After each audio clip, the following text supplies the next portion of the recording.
लापता लेडीज को भारत की ओर से ऑस्कर नॉमिनेशन के लिए भेजा गया है और इस वक्त हमारे साथ खास बातचीत करने के लिए मौजूद हैं खुद इस फिल्म की डायरेक्टर किरण राव। जब ये फिल्म रिलीज होने वाली थी तो उन्होंने इस फिल्म की तमाम खासियतों के बारे में बताया था। ये फिल्म मैंने भी देखी थी और मुझे बहुत पसंद आई थी, मैंने रिव्यू में बहुत तारीफ की थी।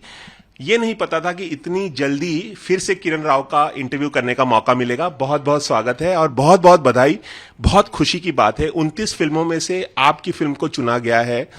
कई मलयालम फिल्में उसमें थी लिस्ट में, कई तेलुगु फिल्में और भाषाओं की फिल्में भी थी, मराठी, उड़िया, और आपकी फिल्म को चुना गया। कितना कॉन्फिडेंस था आपको कि इस बार आपकी फिल्म ऑस्कर के लिए भेजी जाएगी भारत की तरफ से? मैं एक्चुअली बिल्कुल एक्सपेक्ट नहीं कर रही थी, मुझे कोई वैसे उम्मीद थी नहीं, क्योंकि इतनी अच्छी अच्छी फिल्में हैं इस साल, और हर साल तो होती ही हैं, लेकिन इस साल कुछ 29 फिल्में इन कंटेंशन में थी, तो मुझे नहीं लगा कि हमारा कोई इसमें नंबर लगेगा। तो बहुत ही चांस बहुत कम था, हमें लग रहा था, लेकिन जब मतलब उम्मीद थी लेकिन कम उम्मीद थी, बहुत कम उम्मीद थी। मुझे कम उम्मीद थी क्योंकि मुझे लगा कि इतनी फिल्मों में आपका क्या चांस हो सकता है, 1 आउट ऑफ 29%, मतलब परसेंटेज चांसेस में बहुत कम है। तो पर जब हमें पता चला कि कंसिडरेशन में है तो हमें अच्छा लगा कि एटलीस्ट टॉप फिल्मों में ये फिल्म आती है और हमारे जो FFI के मेंबर्स हैं उसे कंसिडर कर रहे हैं, यही अच्छा लगा मुझे। तो मैं जानना चाहूंगा कि आपको ये जानकारी सबसे पहले किसने दी, कहां से ये खबर आपको मिली, आप उस वक्त क्या कर रही थी और आपका रिएक्शन क्या था उस वक्त? एक्चुअली मैं एक स्क्रिप्ट पढ़ रही थी और मेरे फोन पर मेरे फैमिली के ग्रुप में किसी ने टेक्स्ट किया कि ये आपकी कंग्रेचुलेशंस, आपको आपकी फिल्म इंडिया भेज रही है। और मैंने कहा नहीं, आपको गलतफहमी हुई है, ये अभी तक अनाउंस हुआ नहीं है, तो आप ऐसे मतलब मत कहिए।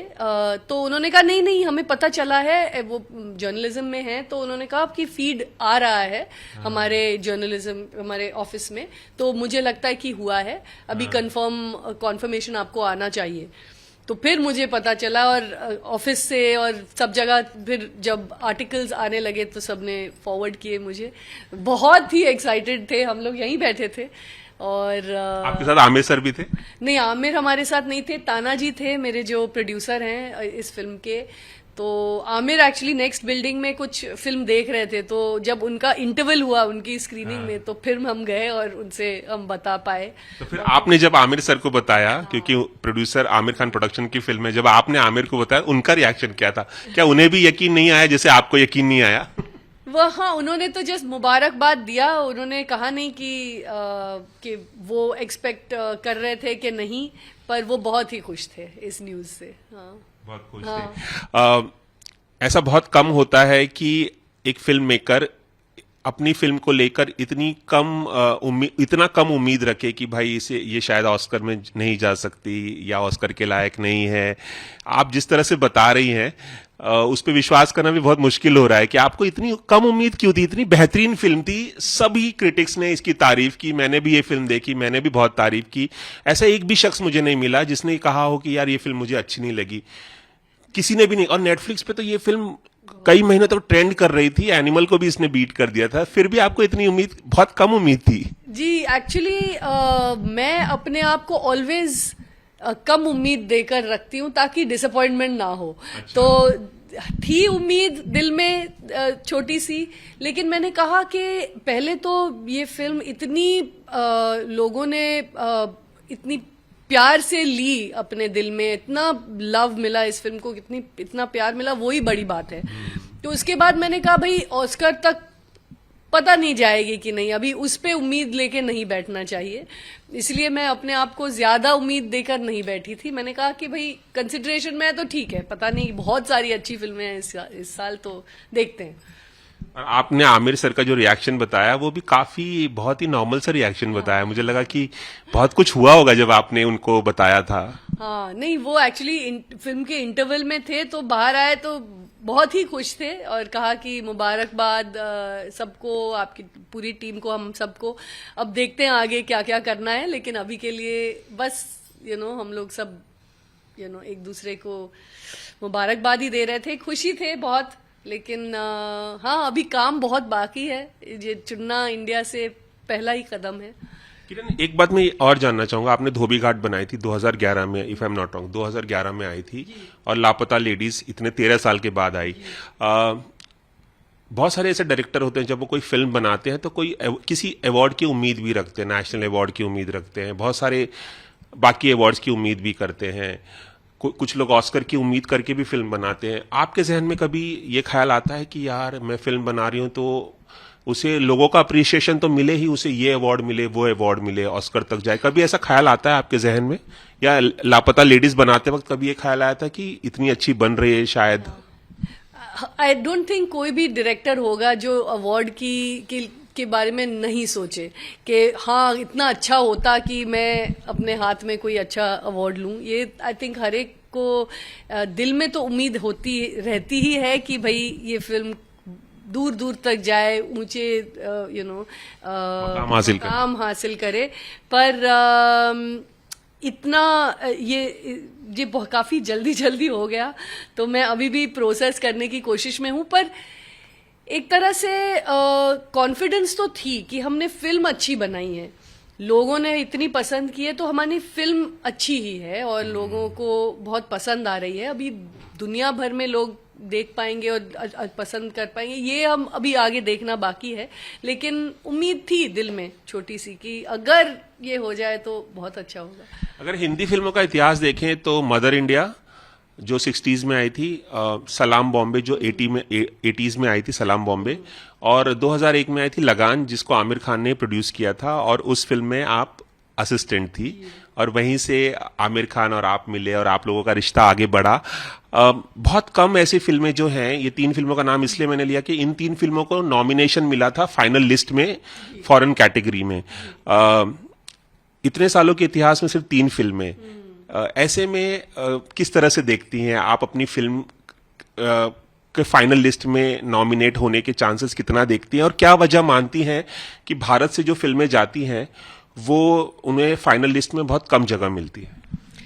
तो पहले तो मैं कहूंगी कि इंडिया में भारत से ही चुना जाना वो भी बहुत बड़ी बात है, क्योंकि यहाँ इतनी अच्छी 29 फिल्में अच्छी बनी हैं इस साल। तो कॉन्फिडेंस बहुत मिलता है कि भाई हम इंटरनेशनल स्टेज पे भी compete कर पाएंगे। लेकिन उस स्टेज पर आप देखने जाएं तो पता नहीं 100 एटलीस्ट 150 फिल्में आती होंगे 150 कंट्रीज से एंट्रीज फॉर द ऑस्कर्स। तो आपका एक तरह से पूरी दुनिया से कंपटीशन हो जाती है, और उस लेवल पर compete करने के लिए आपको स्ट्रैटेजी चाहिए, पैसे चाहिए, कनेक्शंस चाहिए, बहुत सारा एंथुजियाज्म, बहुत जद्दोजहद चाहिए कि आप वहां तक लड़ते मतलब सबको दिखाने के लिए उतनी आपको पैशन और एक तरह से जुनून चाहिए, जो हम में है। हम करेंगे जितना हो पाएगा, लेकिन मुश्किल तो ये है कि दुनिया भर से अभी आपको जूझना है। मतलब इतनी अच्छी फिल्में दुनिया भर से आई हैं जिनके कनेक्शंस हैं हॉलीवुड में और इंटरनेशनल सिनेमा में। तो उससे अभी आपको जाकर अपना मार्क बनाना है, आपको अपनी जगह बनानी है। कोशिश तो हम जरूर करेंगे, लेकिन है बहुत बड़ा कठिन मामला, रास्ता काफी कांटीला, काफी मुश्किल है।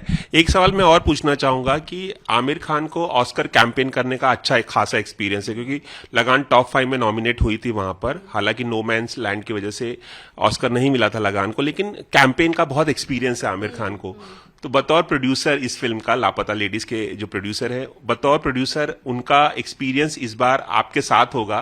कैंपेनिंग बहुत अच्छे से आप लोग कर पाएंगे ताकि ज्यादा से ज्यादा लोगों को वहां दिखा पाए और वोट मिल सके इस फिल्म को। आप क्या कहेंगे? जी, कोशिश हम बिल्कुल करेंगे अपनी तरफ से, जो भी कर पाएंगे। आमिर की, जैसे आपने कहा, अभी ऑलरेडी तजुर्बा है एक कैंपेन लगान का करके। आशु जी से भी बात की मैंने आज ही, तो उन्होंने भी बहुत मुबारकबाद दी, और उनसे भी हम पूछेंगे उनके एक्सपीरियंसेस। बहुत लोगों ने एक्चुअली, जैसे आपने कहा, ये रास्ता उन्होंने सफ़र ये किया है और शायद सफल नहीं हो पाए, लेकिन उनसे भी बहुत सीखने को मिलेगा कि क्या करना चाहिए और क्या नहीं। बिल्कुल कोशिश हमारी 100% रहेगी कि हमारे देश की जो ये फिल्म है वो जितनी आगे तक हम ले जा पाए हम ले जाएं। बस एक सवाल और, लगान को जब ऑस्कर नॉमिनेशन मिला था तो आप उस वक्त आमिर के साथ थी और आप असिस्टेंट डायरेक्टर थी, उस वक्त की कुछ यादें शेयर करना चाहेंगे? आमिर खान ने बहुत प्राउड फील कराया था उस वक्त, आपने वहीं से शुरुआत किया। जी, एक्चुअली ये जब आप अच्छी फिल्में बनाती हैं तो एक तरह से आपका पैशन दिखता है लोगों को, मुझे लगता है, और दूसरा एक लक की भी बात होती है कि आप अच्छी फिल्म को किन किन से आप जुड़े जो आपको आगे ले जा पाए। तो आमिर ने एक्चुअली ये फिल्म लगान के लिए जो सफर तय किया था उसका हमारे लिए बहुत फायदा होने वाला है, क्योंकि उन्होंने पूरा वो सफर समझा कि क्या करना चाहिए इस ऑस्कर जर्नी में। लेकिन हमें याद है जब उन्होंने एक्चुअली आमिर ने फोन किया था, आमिर, आशु और अनिल मेहता साथ में थे। हाँ। जब सिनेमाटोग्राफर जब नॉमिनेट हुए तो वो आई थिंक क्रू के सारे लोगों को फोन कर रहे थे ये बताने, क्योंकि उस वक्त हम इंटरनेट तो था नहीं तो पता चलता काफी घंटों बाद। तो फोन पर सब लोग हम लोग चीखते चिल्लाते मुबारकबाद दे रहे थे एक दूसरे को। बस वही मैजिक हम फिर से इस फिल्म से को जोड़ना देना चाहते हैं, और वो जो लक था, वो जो उस फिल्म के साथ जो गुड विशेस थे वही हम बटोर कर आगे जाना चाहते हैं। चलिए जाते जाते हमारे दर्शकों को ये भी बता दीजिए कि आप लोग किस तरह से इसका जश्न मनाने वाले हैं। हालांकि अभी भारत से भेजी जा रही है, फिर भी एक सेलिब्रेशन तो होगा ही, और किस तरह से आप, आमिर और तमाम लोग, घर के जो तमाम सदस्य हैं या कोई पार्टी रखने वाले, कुछ जाते जाते बताना चाहेंगे? जी, अभी तक प्लान करने का मौका ही नहीं मिला है। अभी दोपहर को ये पता चली बात, तो अब सबको न्यूज़ पहुंच गई है। कुछ प्लान जरूर बनाएंगे सेलिब्रेशंस के, मेरे कास्ट, मेरे क्रू सबके साथ, आमिर के साथ, जियो स्टूडियोज जो हमारे पार्टनर्स हैं जिन्होंने बहुत इस फिल्म में काम किया है, तो एक साथ हम सब कुछ प्लान तो जरूर बनाएंगे। आप लोग जश्न जरूर मनाइए, जश्न मनाने का मौका भी है, और एक बार फिर से जश्न मनाने का मौका आए, ये फिल्म ऑस्कर अवार्ड लेकर आए, और आप इसी तरह से लोगों का मनोरंजन करती रहें, तमाम बढ़िया फिल्में बनाती रहें। एबीपी न्यूज की तरफ से आपको बहुत बहुत मुबारकबाद। Thank you so much. Thank you. Cameraman Prakash Patil के साथ Ravi Jain, ABP news, Mumbai. For exclusive and insightful videos, subscribe to our new channel ABP Live Premium.